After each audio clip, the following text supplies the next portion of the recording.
Welcome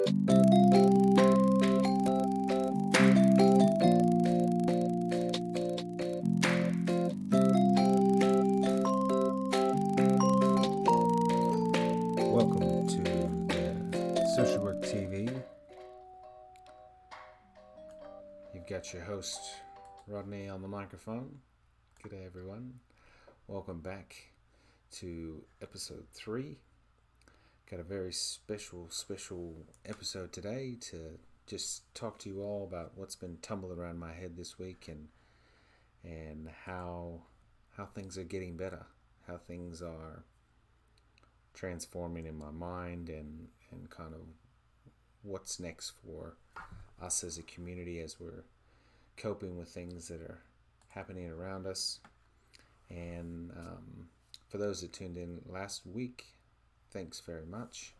I know it's still a work in progress as far as my microphone skills, so it's really good to hear from you all. Again, you can catch us on Twitter, Instagram, Facebook Live. What's up, Jono? How are you, mate? And really, it's just a really good way to just have a chat about what's going on with you all today. Just give a shout to Jono.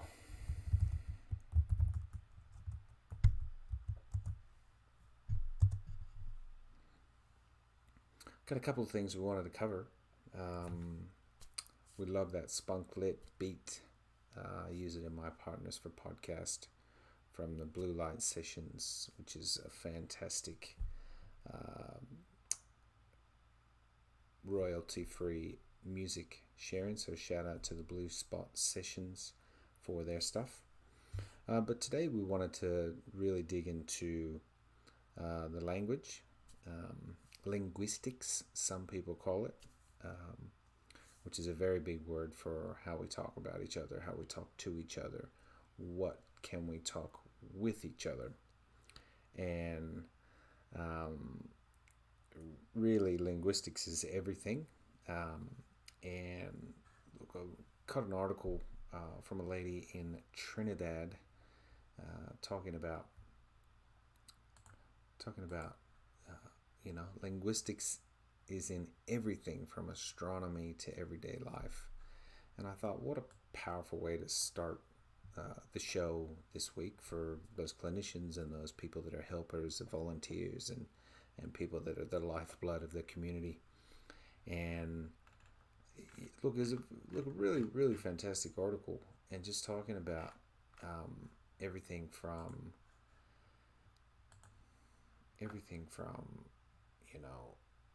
how we talk to each other, what's going on in the media right now, what's happening with how things are traveling in your life. Last time we talked about hope and loneliness, and even those simple language things that can happen to us, and how easily things transform when we're not feeling great, and how people are tumbling through what's going on for them in this situation. And linguistics is in everything. I talk to people that sometimes don't know what's going on for them and what's in their space on how things are happening. And what really spoke to me about linguistics is in everything is talking with someone today, local professional working with someone with dementia, and we were talking about what's those anchor points. So how do people get anchored in with you even if everything else around them is distracting them from what you're talking about? And really got me thinking about, one, it's a language thing, but the other part is really pinpointing what happens when people get exhausted not listening, and they want to tune out from the people that are under stress, because we know there's lots of people under stress. And the really interesting thing is when people are under stress, they can't tune in. So we have real big helpers that are under a lot of stress. We got the medical nurses, we got the doctors, frontline community workers, people giving donations. We've got these real frontline, cut of the earth kind of people that are helping others. And we recognize when they're helping these other people, whether it's your politicians or your others, when we recognize they're helping these people but may not be able to tune into what they're saying. One, because the noise is too much in the head of the people that are upset, and the other is that the helper is not anchored to that conversation for long periods of time. And both of those people need those anchor points to keep connected. And back to my hope and loneliness in the last episode, you think about what is anchoring you to the people you're having a chat with about whatever it might be. You can say the weather, you can say every little thing's going to be all right, but it's how you do it actively with people and bring those anchors in tight, and making sure you're reinforcing them. In our previous episode, we were talking about having a situation that you continue to reinforce what you were doing with others, even being physical distanced from them. And this is very much that point. But the real trick for today, or the real connection point for today, and how you connect with people around you and people that you need to sustain that livelihood and that support system, is finding real big anchor points that really are meaningful for both of you. Almost an unbreakable anchor that nothing can break what's going on. And it got me thinking about, how do we create those anchor points and actively try to help people continue to create anchor points even though they're physically distanced? And it really is down to language is everything, but making sure when you're tuning in with others, how you're grabbing them, not physically, not at the moment, but you're grabbing them with words that anchor them to you, and they're reciprocating, they're giving the return volley anchors to you, to make sure that because we're physically distant more than we typically are, people have to feel those further depths and breadths of anchors to you and your social connectedness. And there's so many things in this state of, we'll call it normlessness, that we're living in, that social workers, helpers, volunteers, shout out to Sydney, to Sister Successful, and all the work that she does with vulnerable people in the community. If you don't know, then you won't know. Do give her a shout out up in the Revesby area. Great First Nations American and transcultural person that I speak to a lot, and she'll say very similar things about how do you capture and anchor those people you're working with, whether it's their vibe, whether it's whether it's humanity that connects you, or is there something else? And I think, as I was trying to unpack this on what language is doing right now, part of the reason we've started Social Work TV is our social stuff is completely getting a punch in the face, and we've got a lot of work to do as a community to bring those connections back together and anchor them in in a solid way. And the ways we can do that, there's umpteen number of ways, but it really starts with how you're anchoring your conversations, whether you're starting a new relationship or friendship or social connection on digital media, is making sure you have energy to connect those anchors into people. And you really, when you're connecting those anchors, making sure that you're tuning in to what's going to anchor them to continue to invest in what you're talking about. One of the viewers says, it's human nature to want to give advice based on personal experiences. Once you are able to share those similar experiences, there is unity in problem solving, and that person does not feel all alone at that point. That's a very good point. And I think it's sharing and growing through a catharsis, a problem that we're definitely all dealing with, a very shared problem of being physically apart, but how we're anchoring outside of chaos is absolutely key here. To, yes, we're connected, that we can't sit that close on the bus anymore together. However, this is what anchors us outside of that. And it's something I use in counseling a lot, that I have intention to work through things with people when I'm with them. But if I'm not making a connection outside of the counseling, if I'm not making a connection outside of the duty I need to perform while I'm sitting with you, then that's where things get challenging. That's where I know that I miss that person, that I know that I haven't given my full effort.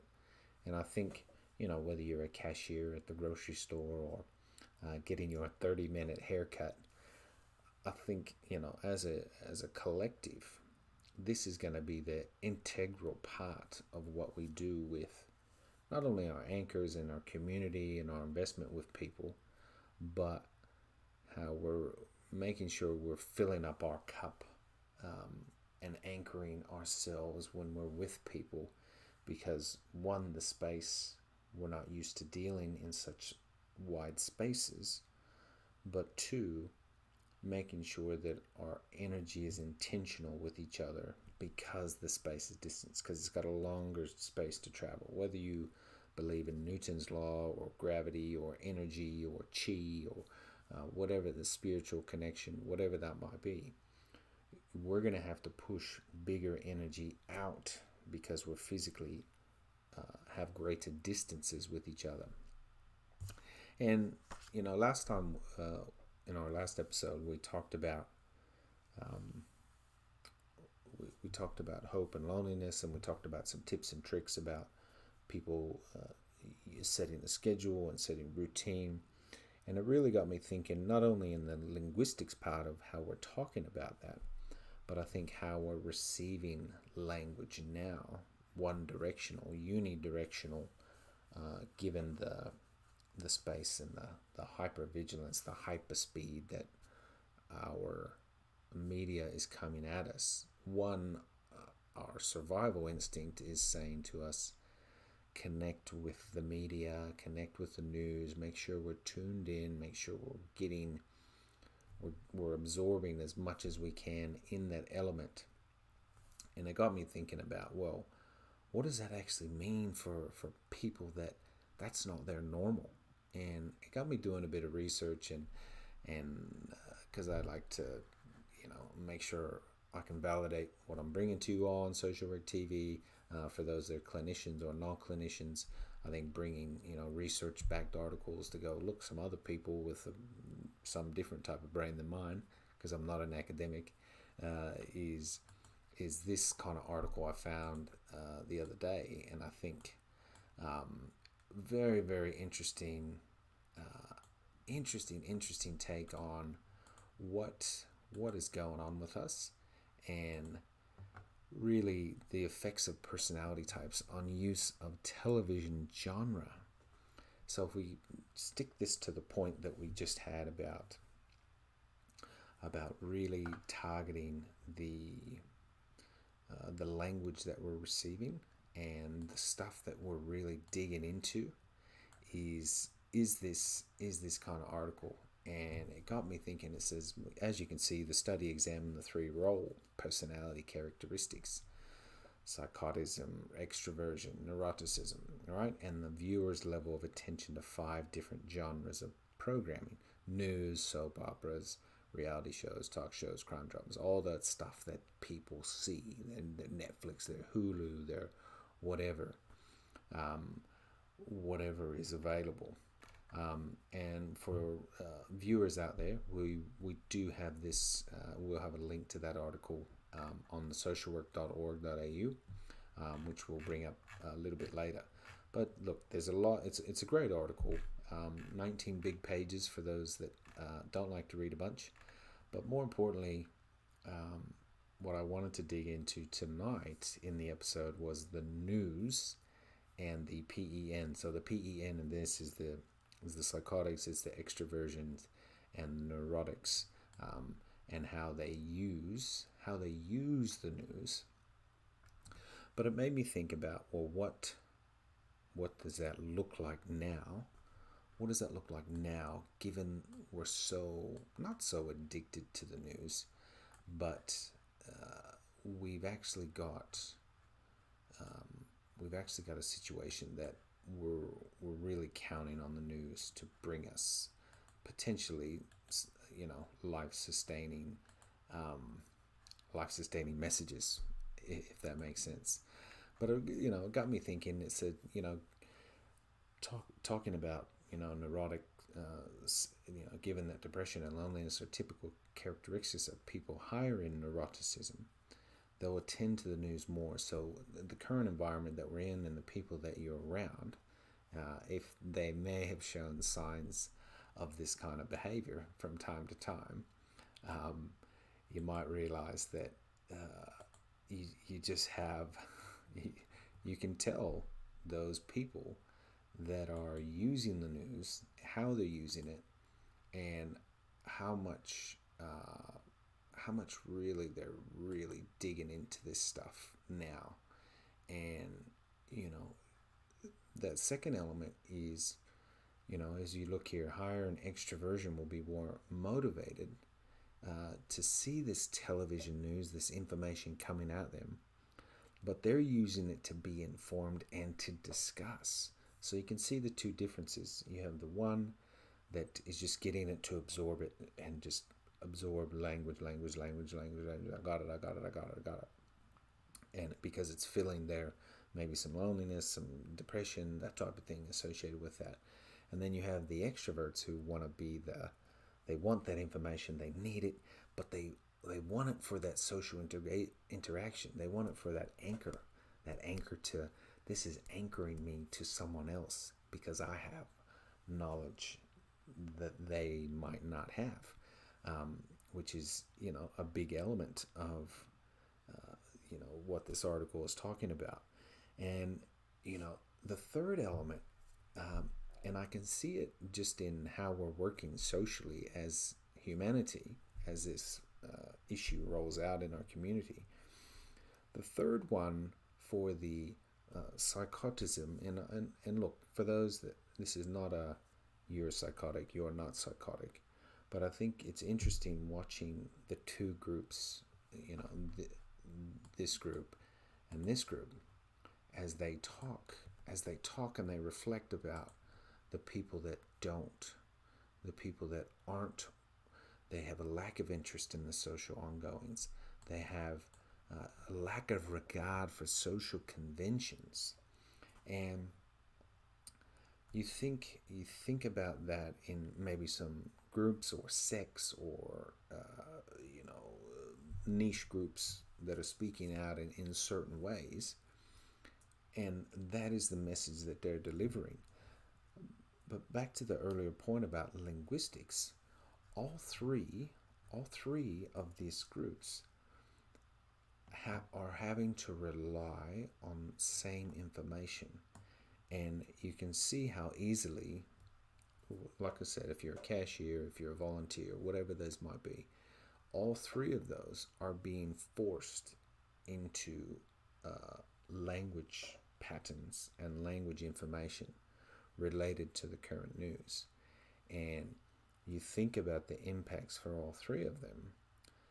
Some people are heightened and they're like, give me more information, give me more information, give me more information. Well, obviously there's the bystander effect. There's the negative physical effects that happen because people are exposing themselves more to the content that maybe they wouldn't as much.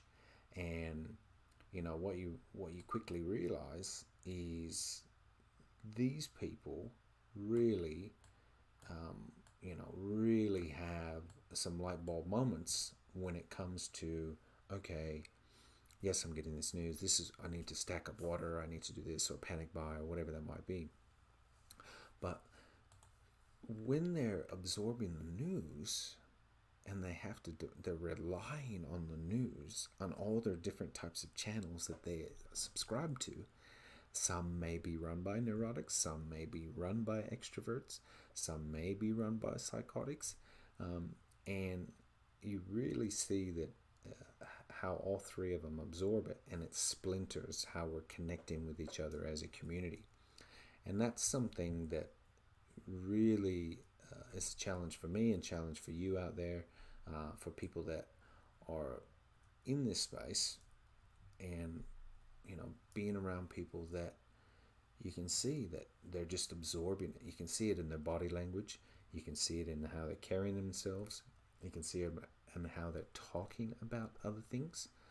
And it got me thinking about, well, what can we as a community do when people are so not pigeonholed, but they're so everything's really jamming people down this literacy, this linguistic pathway, to people who it impacts in some ways and impacts in other ways, and really making an opportunity to change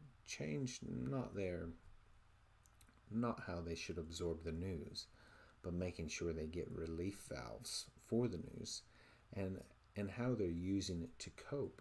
If they're not using it in a healthy way, if they're using it and you can see it's really taking its toll on them, then you really need to look out for those people, and just really challenge how much consumption they're having.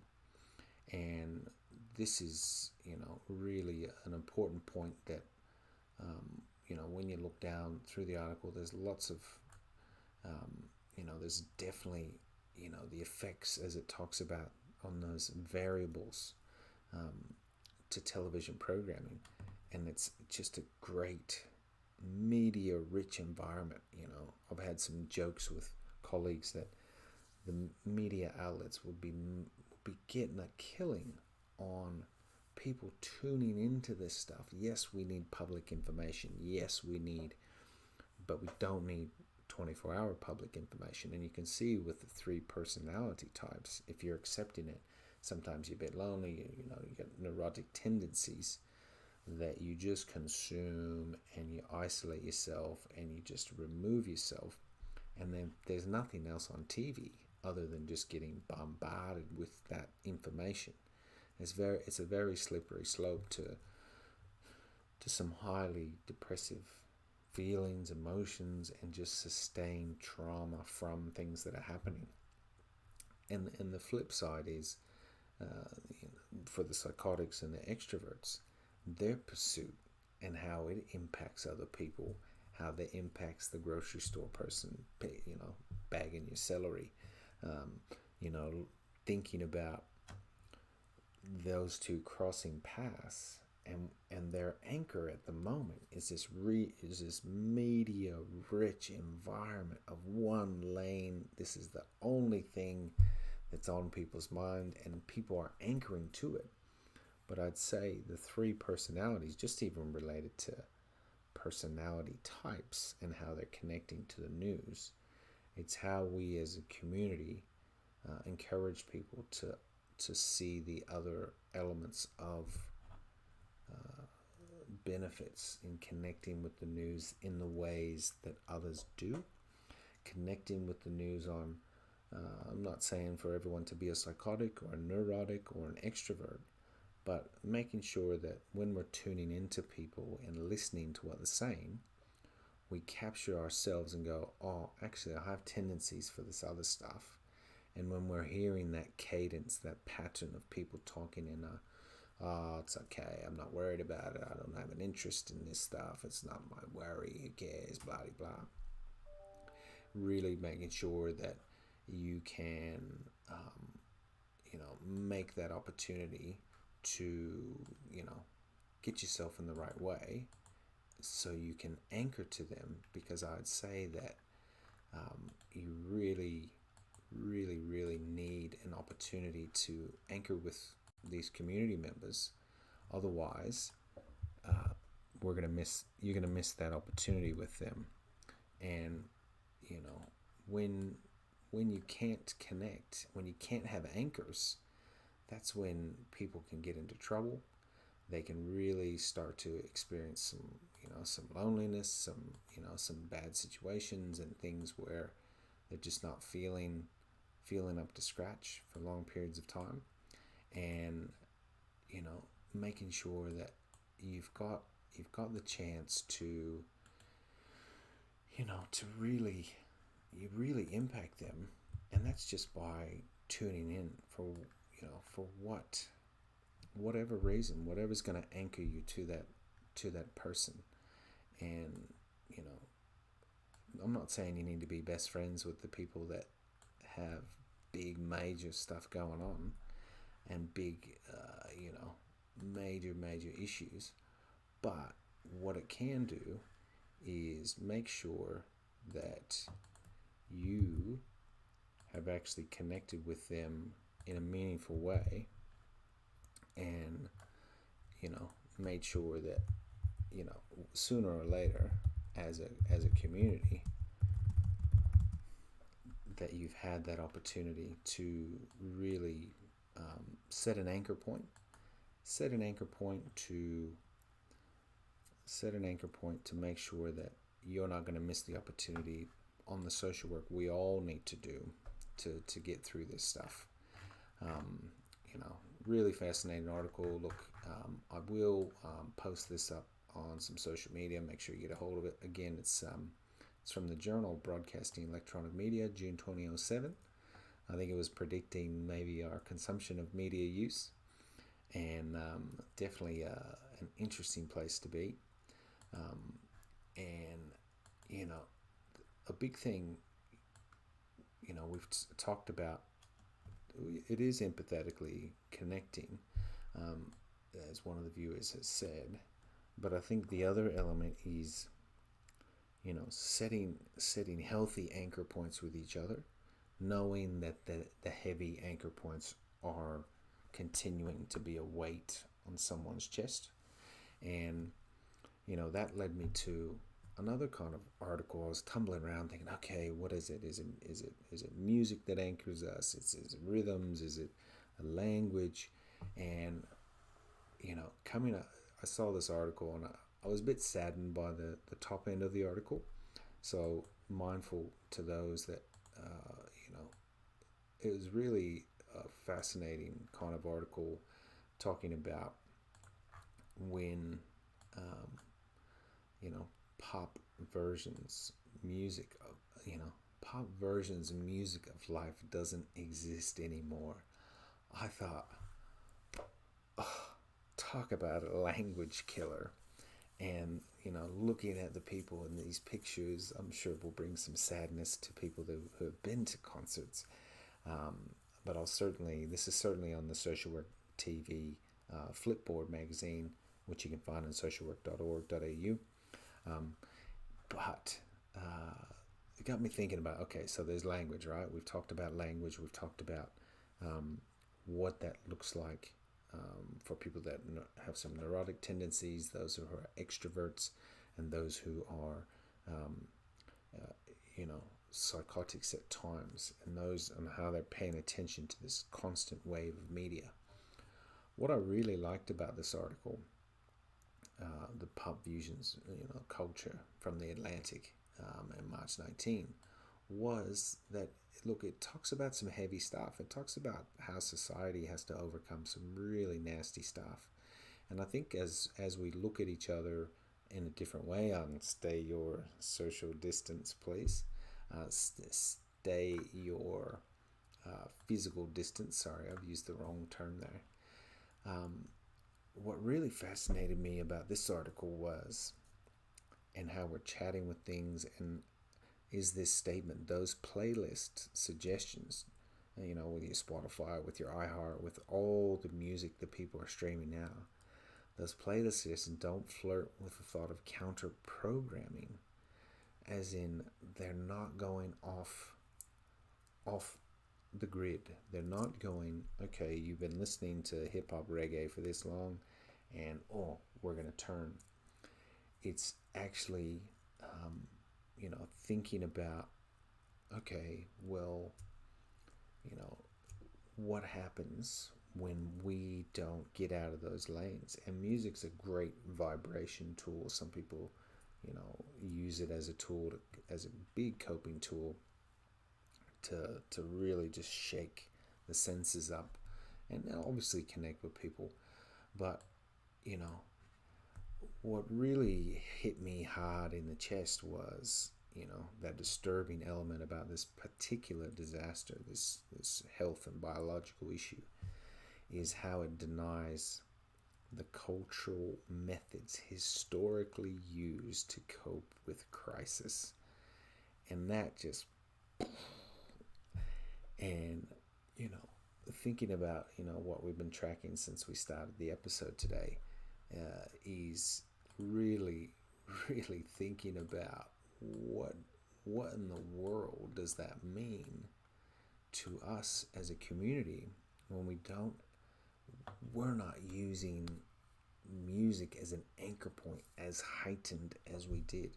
I mean, the bushfires had, bushfire relief party, community gatherings, music, sausage sizzles, people were just pumping the night floors, as this article talks about.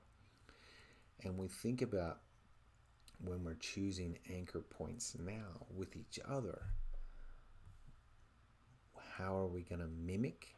How are we going to re-engineer that you out there listening to what I'm listening to, but it's actually a social bond, and a lot of that, what they talk about in psychology, is you can be dancing here and you can dance here with someone else at a party, and just that actual simulated rhythm feeding off each other about what's happening in the moment, not using words, but just connecting in a body connection, both experiencing the same sensation at the same time, dancing to the same music.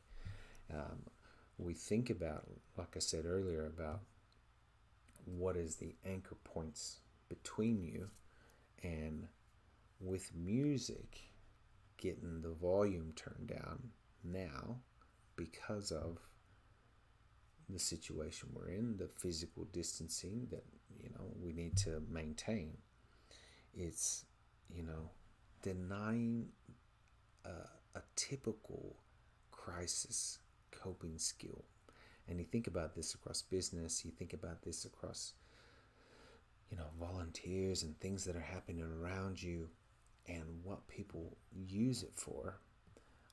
Almost it might be a Facebook group, but you actually might need a Facebook group that everyone has their noise canceling headphones, and you go, okay, everyone, 3, 2, 1, and pump that same tune, and watch your colleagues, watch your friends, watch your mates on the TV screen as you're and finding a way to connect and overcome this challenging time. And it's really a matter of how we're looking after each other. Again, this is Social Work TV, and a big thing, like I said, is make sure you've got really some methods to the madness. Um, and what I love at the end of this article is that I'm scanning my library for a song to get me there. It'll be to it'll have to be something with a pulse. I mean, that is exactly what people are looking for. They're looking for a pulse. What's going to excite them? What's gonna make them really, really tune back into what's important for them, and make an opportunity to connect in a better way. Um, and I think, look, viewers out there, Social Work TV, I'm always keen for your input for the episodes. We're going to have a bit of a short episode this week. Again, we're trying to broadcast every week, just to put shouts out there and see how people are going. Talk about how we're connecting as a community. Using our lived experience to connect with others who are having lived experience through this stuff, and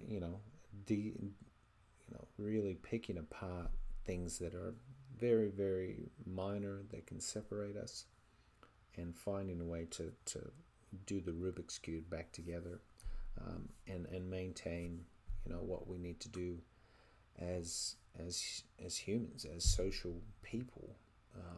And it's been lovely. Look, if you got a topic for an episode that you want us to talk about, go to socialwork.org.au. You can also go to, you can go thehelpnow.org and have a chat with us there. You can also, go to Twitter. The Help Now group is on Twitter, and we can have a chat about, what's next, what's on the next episode, and make sure that you really got a chance to, have your say, because we've all really got a say in this day and age. So again, you can go to socialwork.org.au and submit your articles, what you want to talk about. If you want to do a live chat with me, or email info@thehelpnow.org, as there's some very exciting stuff going on, coming very soon. Be looking out. We're going to put some petitions into government to get more support to help people that are really hurting right now in the community, because we care. We're relentless in caring for each other. So, have a chat with us. Definitely there's live chat, which you can chat, by Facebook, by Twitter, by Restream, even LinkedIn. You can give us a shout on LinkedIn as we broadcast across multiple channels. So thanks very much. My name is Rodney. Have a great weekend. Remember, tune into people. Just, come and have a think with us when you can. And thanks for watching. Take care.